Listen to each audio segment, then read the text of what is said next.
बुधवार 22 मई को खबर आती है कि बांग्लादेश की आवामी लीग पार्टी के सांसद अनवारुल अजीम अनार कोलकाता में मृत पाए गए हैं। वे कुछ दिन पहले ही इलाज के सिलसिले में पश्चिम बंगाल आए थे। भारत और बांग्लादेश दोनों देशों की पुलिस इस हत्याकांड को सुलझाने में जुटी हुई है। अब इस केस में एक नया एंगल सामने आ गया है। एंगल कौन सा? हनी ट्रैप का एंगल। रिपोर्ट्स के मुताबिक बंगाल पुलिस को संदेह है कि अनवारुल को हनी ट्रैप में फंसाकर कोलकाता बुलाया गया था, जहां उनकी हत्या कर दी गई। जांच में सामने आया है कि इस हत्या में सांसद के एक करीबी दोस्त का हाथ है। उन्होंने ही अनवारुल को हनी ट्रैप में फंसाने के लिए करीब 5 करोड़ रुपए एक महिला को दी। पुलिस को जांच के दौरान जो सीसीटीवी फुटेज मिला है, उसमें अनवारुल को एक पुरुष और एक महिला के साथ फ्लैट में अंदर जाते हुए देखा जा सकता है। फिर कुछ देर में जो शख्स फ्लैट के अंदर गया था, उसे बाहर आते देखा गया। अगले दिन फिर फ्लैट में जाते देखा गया, मगर अनवारुल इस बीच में एक बार भी फ्लैट से बाहर नहीं आए। पुलिस जांच के मुताबिक दोनों आरोपियों को एक बड़े ट्रॉली सूटकेस के साथ भी फ्लैट में घुसते देखा गया था। पुलिस के मुताबिक ये एक सुयोजित हत्या है। हनी ट्रैप वाले एंगल के अलावा भी पुलिस इसमें एक अमेरिकी नागरिक की भूमिका की भी जांच कर रही है। दरअसल जिस कोलकाता के फ्लैट में उनकी हत्या की गई, वो फ्लैट कथित तौर पे एक अमेरिका में रहने वाले आदमी का है। इस थियरी के हिसाब से सांसद के एक पुराने दोस्त ने उनकी हत्या के लिए लगभग 5 करोड़ रुपए की सुपारी दी।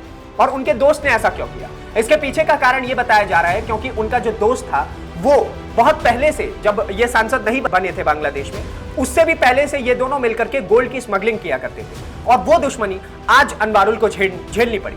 शरीर के हिस्सों को ठिकाने लगाने के लिए इन्होंने कई प्लास्टिक बैग्स को भी देखा जो उस फ्लैट में मौजूद थे, और वहां पर कई खून के धब्बे भी मिले। पुलिस को आशंका है कि पहले उनका गला घोटा गया, फिर बाद में उनके शरीर को कई टुकड़ों में काटा गया, उनकी स्किन को छीला गया, और उसके बाद उस पर हल्दी पाउडर लगा करके उसमें मिला करके उनको गायब करने की कोशिश की गई। लाश के टुकड़े करने वाले जो कसाई थे, वो भी बांग्लादेश के ही बताए जा रहे हैं। उसे भी गिरफ्तार कर लिया गया है।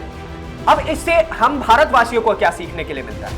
अब देखिए, सबसे पहली चीज कि जो व्यक्ति यहां पर जिसने अनवारुल की जान ली, वो बांग्लादेश से, जिस महिला ने हनी ट्रैप में फंसाया वो बांग्लादेश से, बट जो मेंबर ऑफ पार्लियामेंट मारे गए वो भी बांग्लादेश से। लेकिन हत्या जो अनवारुल की हुई, वो आकर के कहां होती है? कोलकाता। अब देखने वाली बात यह है कि ये दोनों जिन लोगों ने इनकी हत्या की थी, वो इल्लीगल इमिग्रेंट्स यहां पर थे। वो यहां पर इल्लीगल वे से बांग्लादेश के रास्ते से पश्चिम बंगाल में घुसते हैं, और उसके बाद ये सब कुछ प्लान करके अनवारुल को वहां पर बुलाया जाता है, और उसके बाद उनकी हत्या कर दी जाती है। और यह ऐसा कोई पहला मामला नहीं। और सोचिए कि जो व्यक्ति किसी और देश से हमारे देश में इल्लीगल वे में घुस करके अपने देश के मेंबर ऑफ पार्लियामेंट की जान ले सकता है, तो उनके लिए कौन सी बड़ी बात होगी कि हमारे देश के लोगों को वो नुकसान ना पहुंचाए। यह बहुत गौरतलब है कि कई बार इससे पहले भी हमारे देश के लोगों के साथ नुकसान पहुंचाया जाता है। जो बांग्लादेशी इमिग्रेंट्स यहां पर आते हैं इल्लीगल वे से, वो हमारे देश के लोगों को कई बार नुकसान पहुंचाते हैं। ये देखने वाली बात है कि इससे पहले जहांगीरपुरी में भी ऐसा कुछ हमें देखने को मिला था। और बांग्लादेशी इमिग्रेंट्स जो कि इल्लीगल वे में भारत में घुसते हैं, वो कई इल्लीगल कामों में शामिल होते हैं। कई बार वो हमारे देश के मोहरों के साथ खिलवाड़ करते हैं। तो हमें यह चीज सीखनी चाहिए। पश्चिम बंगाल की सरकार को इस चीज के ऊपर ध्यान देना चाहिए, साथ ही केंद्र सरकार को भी इस चीज पर ध्यान देना चाहिए कि जो लोग हमारे देश में घुस रहे हैं इल्लीगल वे में, वो हमारे देश का सर्वनाश ना करें। और ये जो हत्या हुई, इससे कहीं ना कहीं हमारे देश के ऊपर भी कई विस्मयादिबोधक चिन्ह लगते हैं कि कोई कैसे हमारे देश में इल्लीगल वे में घुस करके अपने देश के मेंबर ऑफ पार्लियामेंट की हत्या कर सकता है। तो उन लोगों के लिए ये कौन सी बड़ी बात है कि वो हमारे देश के लोगों की जान ना ले सके, या फिर हमारे देश में वो इल्लीगल काम ना करते हो।